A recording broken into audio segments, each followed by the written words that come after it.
আসসালামু আলাইকুম। এখন আপনারা দেখবেন সংবাদ শিরোনাম।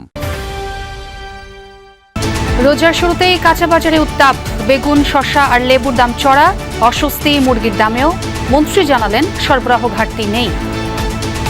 আমাদের হাতে যে পরিমাণ সরবরাহ আছে সেই সরবরাহ বাজারে মূল্য স্থিতিশীল রাখার জন্য পর্যাপ্ত। অনিয়ম দুর্নীতির বিরুদ্ধে এবং জনগণের ভাগ্য উন্নয়নে কাজ করবে সরকার। রাজশাহীতে ভূমিমন্ত্রী। চট্টগ্রামে দ্রুত শুরু হবে বাণিজ্যিক রাজধানীর কার্যক্রম, আশাবাদ অর্থমন্ত্রীর। পোর্টের কার্যক্রমকে আরো উন্নততর করতে হবে, বিনিয়োগ বাড়াতে হবে, কর্মসংস্থান বাড়াতে হবে। সকল দুর্নীতি এবং অনিয়মের বিরুদ্ধে আমরা জনগণের ভাগ্যের পরিবর্তন করার জন্য আমরা সবাই কাজ করছি। ভাষা শহীদদের শ্রদ্ধা জানাতে প্রস্তুত কেন্দ্রীয় শহীদ মিনার। কয়েক স্তরের নিরাপত্তায় 15,000 পুলিশ সদস্য। সন্ধ্যার পর ঢাকা বিশ্ববিদ্যালয় এলাকায় প্রবেশ নিষেধ। এই উপলক্ষে ঢাকা মেট্রোপলিটন পুলিশ নিয়েছে কয়েক স্তরের নিরাপত্তা ব্যবস্থা। অন্যান্য সকল আইন শৃঙ্খলা রক্ষাকারী বাহিনীর সাথে সমন্বয় করে র্যাপিড অ্যাকশন ব্যাটালিয়নও আমাদের ফোর্স এখানে মোতায়েন করেছি। শিক্ষার্থী যারা কাজ করছে, শিল্পী যারা, সবাই স্বতঃস্ফূর্তভাবে আসলে অংশ নিচ্ছে। গাইবান্ধায় ছিনতাইকারী সন্দেহে 2 জনকে পিটিয়ে হত্যা করেছে এলাকাবাসী। যশোরের শার্শায় দুর্বৃত্তদের হাতে পল্লী চিকিৎসক খুন। ঈদের কেনাকাটায় জমে উঠেছে বিপণী বিতান। দেশি বিদেশি কালেকশন ঘিরে আগ্রহ নারীদের। পছন্দের শীর্ষে পাকিস্তানি ও সুতি পোশাক। আসসালামু আলাইকুম। এখন দেখবেন সংবাদ বিস্তারিত। রমজানের রাজধানীর কাঁচা বাজারে কয়েকটি পণ্য চড়া দামে বিক্রি হচ্ছে। বাড়তি চাহিদা থাকায় বেগুন, শসা ও লেবুর দাম বেড়েছে কয়েক গুণ। 200 টাকার আশপাশে করলার কেজি। দোকানিদের অভিযোগ, পাইকারদের নিয়ন্ত্রণ করছে সিন্ডিকেট, যার প্রভাব পড়ছে খুচরা পর্যায়ে।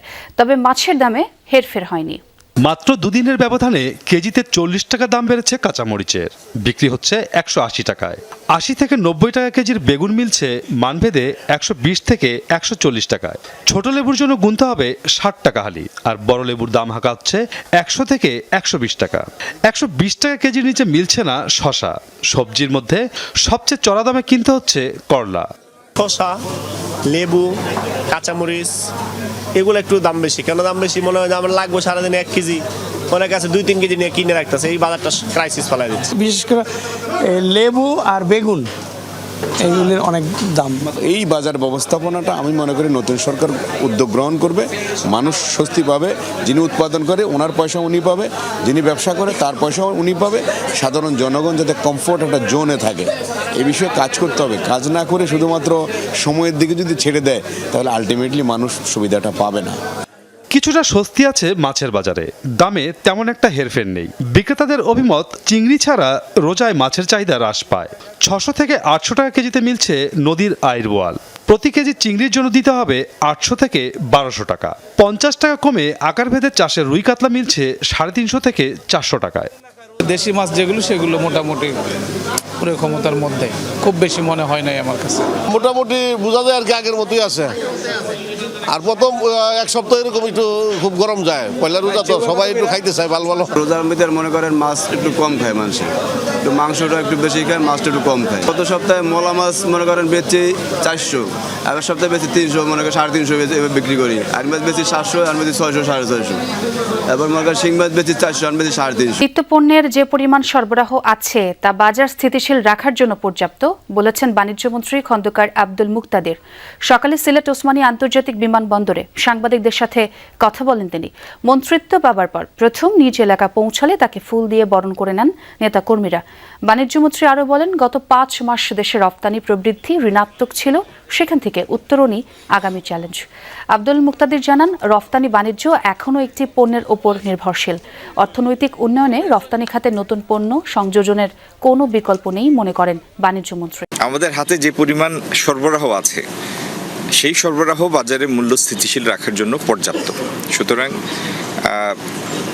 এটির জন্য কোনো শঙ্কার কারণ নাই। গত 4-5 মাসে আমাদের একটা ইনক্রিমেন্টাল নেগেটিভ গ্রোথ হচ্ছে রপ্তানি প্রবৃত্তি ঋণাত্মক। আর আমাদের রপ্তানির একটা মাত্র পণ্য 85% আমাদের পুরো রপ্তানি বাস্কেটের। এটি তো আমাদের জন্য চ্যালেঞ্জিং। ভূমি মন্ত্রণালয়ের অনিয়ম দুর্নীতির বিরুদ্ধে ব্যবস্থা নেওয়া হবে, কাজ হবে জনগণের ভাগ্য উন্নয়নে। একথা বলেছেন ভূমিমন্ত্রী মিজানুর রহমান মিনু। সকালে রাজশাহী সার্কিট হাউসে এক মত বিনিময় সভায় যোগ দেওয়ার আগে সাংবাদিকদের প্রশ্নের জবাবে মন্ত্রী কথা বলেন। পত্রপত্রিকায় ভূমি মন্ত্রণালয়ের দুর্নীতির রিপোর্ট দেখেছেন উল্লেখ করে বলেন, অতীতের সেই দুরবস্থায় ফেরার প্রশ্নই আসে না। এখন থেকে মন্ত্রণালয় পরিচালিত হবে সততা ও নিষ্ঠার সাথে। সভায় রাজশাহী 3 আসনের সংসদ সদস্য, বিভাগীয় কমিশনার, ডিআইজি সহ অন্য কর্মকর্তারা উপস্থিত ছিলেন।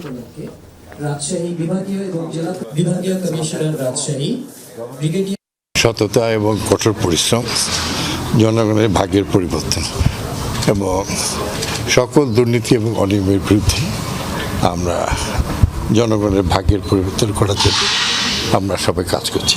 চট্টগ্রামে দ্রুতই শুরু করা হবে বাণিজ্যিক রাজধানীর কার্যক্রম, এমন আশাবাদ ব্যক্ত করেছেন অর্থ ও পরিকল্পনা মন্ত্রী আমির খুসরু মাহমুদ চৌধুরী। মন্ত্রী হিসেবে শপথ নেওয়ার পর প্রথমবার নিজ নির্বাচনী এলাকা চট্টগ্রামে যান তিনি। বিমানবন্দরে নামার পর তাকে ফুল দিয়ে শুভেচ্ছা জানান স্থানীয় নেতাকর্মীরা। সাংবাদিকদের প্রশ্নের জবাবে মন্ত্রী বলেন, চট্টগ্রামে বিনিয়োগ বাড়াতে হবে, সেই সাথে কর্মসংস্থানের সুযোগও সৃষ্টি করতে হবে। শেয়ার বাজারে মানুষের আস্থা ফেরানোর ওপর গুরুত্ব দেওয়ার কথাও জানান অর্থমন্ত্রী। তিনি আরও বলেন, সরকার গতানুগতিক বাজেট করতে চায় না, বাজেটের সুফল পৌঁছাতে হবে প্রতিটি মানুষের কাছে। অনেকগুলি আমাদেরকে আইন কানুন পরিবর্তন করে শেয়ার বাজারের পরিবেশ সৃষ্টি করতে হবে, যাতে ভালো শেয়ার বাজারে আসে, ভালো কোম্পানিগুলো আসে এবং জনগণ সেখানে বিনিয়োগ করার একটা সুযোগ পাবে। সেটা হচ্ছে অত্যন্ত গুরুত্বপূর্ণ। দেশি ফান্ড, বিদেশি ফান্ড সবাইকে আকৃষ্ট করতে হবে এবং শেয়ার বাজারের উপর সবচেয়ে বড় কথা আস্থা সৃষ্টি করতে হবে। ভাষার জন্য প্রাণ দেয়া বীর শহীদদের শ্রদ্ধা জানাতে প্রস্তুত গোটা জাতি। 21শে ফেব্রুয়ারি এবং আন্তর্জাতিক মাতৃভাষা দিবস 2026 উপলক্ষে প্রস্তুত করা হয়েছে কেন্দ্রীয় শহীদ মিনার। চারুকলার 4 শতাধিক শিক্ষক শিক্ষার্থী নিরলসভাবে কাজ করছেন। শেষ মুহূর্তের প্রস্তুতিতে তারা ব্যস্ত। মূল বেদি পরিষ্কার পরিচ্ছন্ন করা থেকে শুরু করে আলপনা আঁকা সব মিলিয়ে উৎসব মুখর এক পরিবেশ। শুধু মূল মিনার নয়, আশপাশের দেয়ালে বর্ণমালা লিখন এবং ভাষা আন্দোলনের ইতিহাস সম্বলিত গ্রাফিতি তৈরির কাজও চলছে। নিরাপত্তা নিশ্চিতে নেওয়া হয়েছে 3 স্তরের কঠোর নিরাপত্তা ব্যবস্থা। শহীদ মিনার এলাকা জুড়ে আছে সিসি ক্যামেরার নজরদারিও। শুক্রবার মধ্যরাতে রাষ্ট্রীয়ভাবে শহীদদের প্রতি শ্রদ্ধা নিবেদন। এরপর আন্তর্জাতিক মাতৃভাষা দিবস ঘিরে কোনো নিরাপত্তা শঙ্কা নেই জানিয়েছেন ডিএমপি কমিশনার শেখ মোহাম্মদ সাজ্জাদ আলী। সকালে কেন্দ্রীয় শহীদ মিনারের ব্রিফিংয়ে তিনি জানান, শ্রদ্ধা নিবেদন নির্বিঘ্ন রাখতে কয়েক স্তরে নিরাপত্তা ব্যবস্থা নেওয়া হয়েছে। মোতায়েন থাকবেন 15,000 পুলিশ সদস্য।